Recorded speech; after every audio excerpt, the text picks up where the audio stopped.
Digital India के दौर में जहां ओटीटी प्लेटफॉर्म्स और मोबाइल ऐप्स ने मनोरंजन की दुनिया को एक नई दिशा दी है, वहीं कुछ ऐप्स ऐसे भी थे जो इस आज़ादी का गलत फ़ायदा उठा रहे थे। लेकिन अब सरकार ने बड़ा कदम उठा लिया है।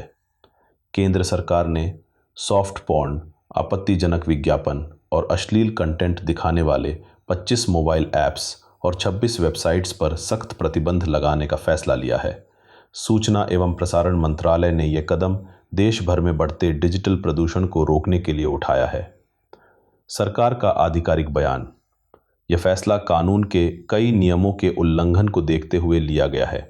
ये ऐप्स और वेबसाइट्स आईटी एक्ट 2000 की धारा 67 और 67A, भारतीय दंड संहिता 2023 की धारा 294 और indecent representation of women prohibition act 1966 के तहत प्रतिबंधित सामग्री दिखा रही थी।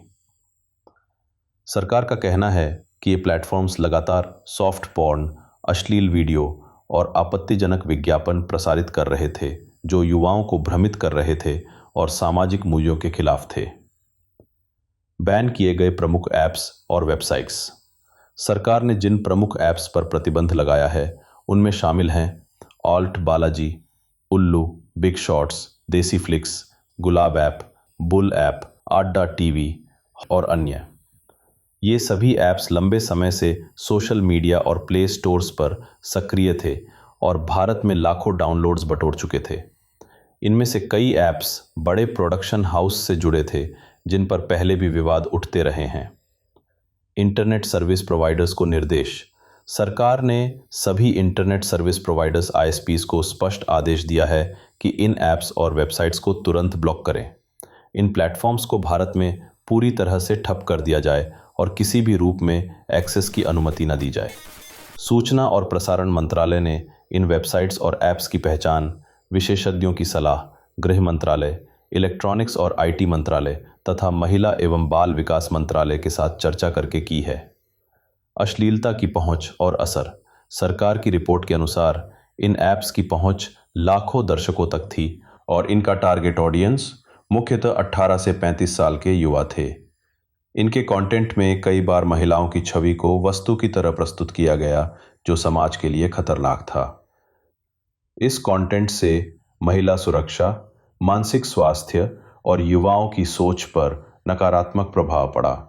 इसके अलावा कई ऐप्स में ऐसा कंटेंट प्रमोट किया गया जिसे बाल अधिकार और नैतिकता के मानकों के खिलाफ माना गया। इसी के साथ सरकार ने 2022 से जून 2025 के बीच 10,524 अवैध जुआ और सट्टेबाजी से जुड़े ऐप्स और वेबसाइट्स को भी बैन किया है। संसद में प्रस्तुत रिपोर्ट के अनुसार ये प्लेटफॉर्म्स युवाओं को ऑनलाइन जुआ खेलने के लिए उकसा रहे थे, जिससे आर्थिक और मानसिक नुकसान हो रहा था। ऑनलाइन सट्टा और गेमिंग प्लेटफॉर्म्स पर भी सरकार की नज़र अब तेज़ हो गई है। जनता की प्रतिक्रिया। इस फैसले पर माता पिता और सामाजिक संगठनों ने राहत की सांस ली है।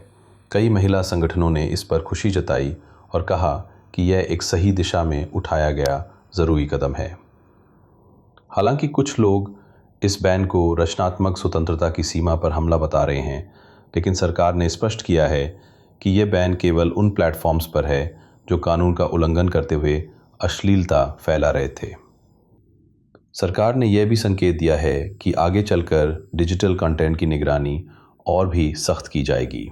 ओटीटी प्लेटफॉर्म्स के लिए नए नियम बनाए जा रहे हैं, जिससे डिजिटल एंटरटेनमेंट की दुनिया में अनुशासन बना रहे।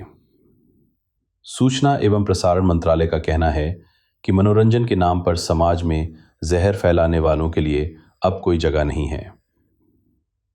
तो ये था सरकार का वो बड़ा कदम जिसने सॉफ्ट पॉर्न, आपत्तिजनक ऐड और जुए के धंधे पर एक साथ चोट मारी है। ये सिर्फ एक बैन नहीं, बल्कि डिजिटल इंडिया की दिशा सुधारने की कोशिश है। क्या आप इस फैसले से सहमत हैं? क्या डिजिटल प्लेटफॉर्म्स पर नियंत्रण ज़रूरी है?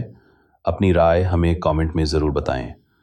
लाइक करें, शेयर करें और ऐसे ही वीडियो के लिए चैनल को सब्सक्राइब करें।